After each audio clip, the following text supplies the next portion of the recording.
सो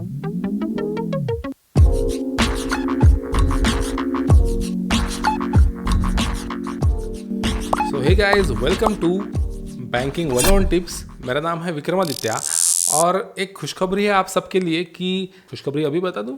चलो ठीक है, बता देता हूँ। एसबीआई ने जो है वो अपना ई रूपी ऐप है, जो सेंट्रल बैंक डिजिटल करेंसी वाला ऐप है, वो सभी के लिए अभी शुरू कर दिया है। अभी आप प्ले स्टोर में जाके ये ऐप डाउनलोड कर सकते हो और इसे यूज़ कर सकते हो। और कुछ और चीज़ें एसबीआई ने इसमें चेंजेस किए हैं कि पहले जो है ये ऐप जो था सिर्फ सीबीडीसी जिसके पास ऐप था उसी को आप पैसे भेज सकते थे, मगर अब कुछ चेंजेस ऐसे हुए हैं जिसकी मदद से आप जो है किसी भी यूपीआई क्यूआर को स्कैन करके उसे भी पेमेंट कर सकते हो। तो मतलब ये जो एक बड़ा ड्रॉबैक था, ये बहुत बड़ा ड्रॉबैक एसबीआई ने निकाल दिया है। तो ये आरबीआई के कहने पे ही किया है ऑब्वियसली, बट ये जो एक चीज़ थी जिससे मतलब लोग वेट कर रहे थे कि ये अगर हो गया होता तो बहुत ही अच्छा हुआ होता, तो ये जो चीज़ है वो आ गई है। तो ये कैसे करना है अभी हम देखेंगे। तो चलिए चलते हैं किसी शॉप पे और वहाँ पे पेमेंट करके देखते हैं। तो सबसे पहले हम आ गए अपने मोबाइल के स्क्रीन पे।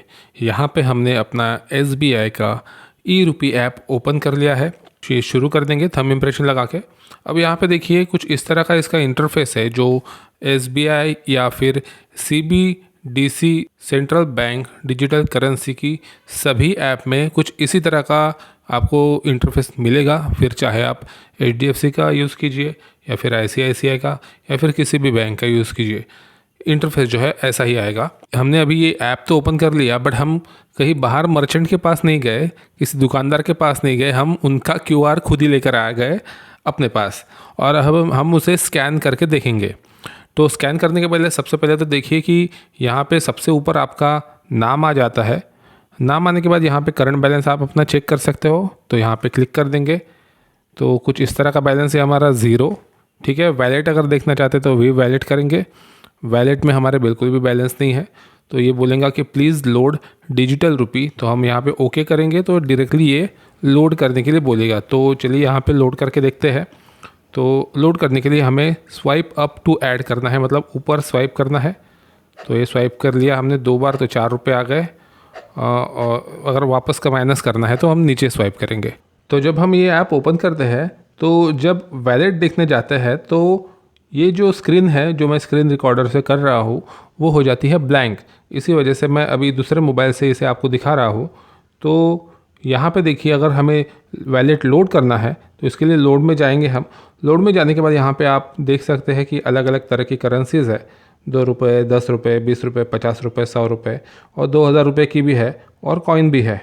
ठीक है, तो यहाँ पे हमें पैसे ऐड करने हैं। तो हम जैसे 2 रुपये की नोट है तो इसे इस तरह ऐड कर सकते हैं ऊपर ऊपर करके। तो ये ऊपर ऊपर किया तो 2 बार ये ऐड हुआ, और इसे माइनस निकालना है तो ऐसे करके इसे निकाल सकते हैं।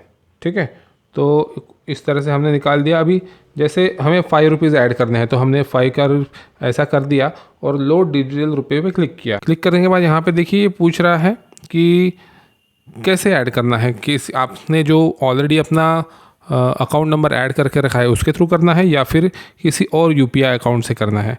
तो हमने ऑलरेडी अपना अकाउंट नंबर ऐड करके रखा है तो उसको क्लिक करेंगे और कंफर्म करेंगे। तो कंफर्म करने के बाद देखिए कुछ इस तरह का इंटरफेस है। यहाँ पे बोला है कंफर्म लोड डिजिटल रुपी, बोला है विक्रमादित्य, मेरा नाम आ गया, बैंक का अकाउंट नंबर, बैंक का नाम और आईएफएससी कोड आ गया।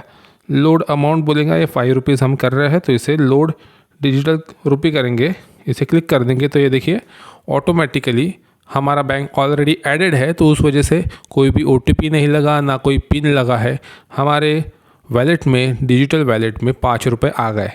ठीक है, अगर फिर से ऐड करना है तो यहाँ पे लोड अगेन पर क्लिक करेंगे, नहीं तो हम जाएंगे अब होम में। तो यहाँ पे होम में आने के बाद फिर से एक बार करंट बैलेंस चेक करेंगे। तो यहाँ पे देखिए हमारा अभी बैलेंस बता रहा है 5 रुपीज़। यहाँ पे देखिए हमारा जो लोडिंग का बैलेंस है ये सक्सेसफुल यहाँ पे बताया है।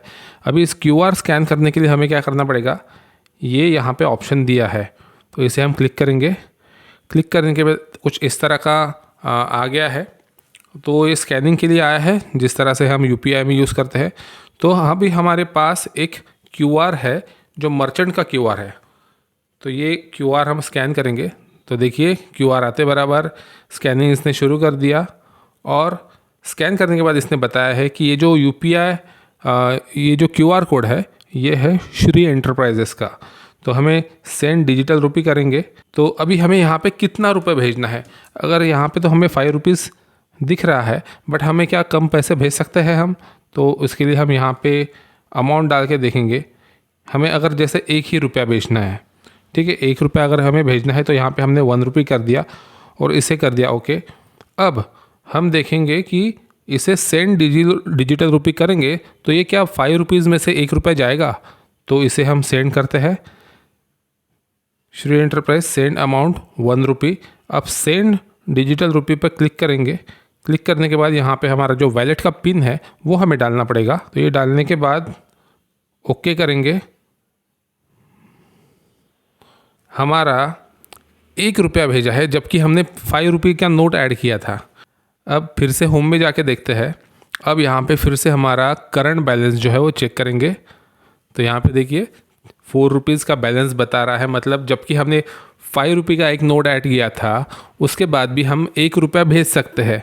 मतलब हमें ज़रूरी नहीं कि 5 रुपये का नोट है तो 5 रुपये ही भेजना पड़ेगा। तो मतलब हमने 1 रुपया भेजा, अभी 4 रुपये बचे हैं। अभी 4 रुपये कौन से है? तो व्यू वैलेट करेंगे। हाँ, तो देखिए यहाँ पे हमारे पास 2 रुपये के 2 नोट आ गए, है ना। करंट बैलेंस हमारा है 4 रुपीज़। तो 2 रुपये के 2 नोट है हमारे पास, ठीक है। तो मतलब इस तरह से ये ऐप वर्क करता है। अब हमें अगर किसी दोस्त को पैसे भेजने हैं, मतलब जिसके पास UPI है, कोई भी जैसे हमारा फ़ोनपे गूगल पे का QR कोड रहता है हमारे दोस्तों का जो हम UPI यूज़ करते हैं उसका, तो अगर उस पर पैसे भेजने हैं तो क्या हम भेज सकते हैं? तो वो देखेंगे। तो यहाँ पे हम फिर से स्कैन में जाएंगे, स्कैन पे गए और यहाँ पे हमारा एक फ़ोनपे का एक QR कोड, हमने हमारा दूसरे नंबर का QR कोड निकाल के देखा जो हमारा UPI का QR कोड है। तो ये देखिए स्कैन कर रहा है और प्लीज़ वेट बोल रहा है।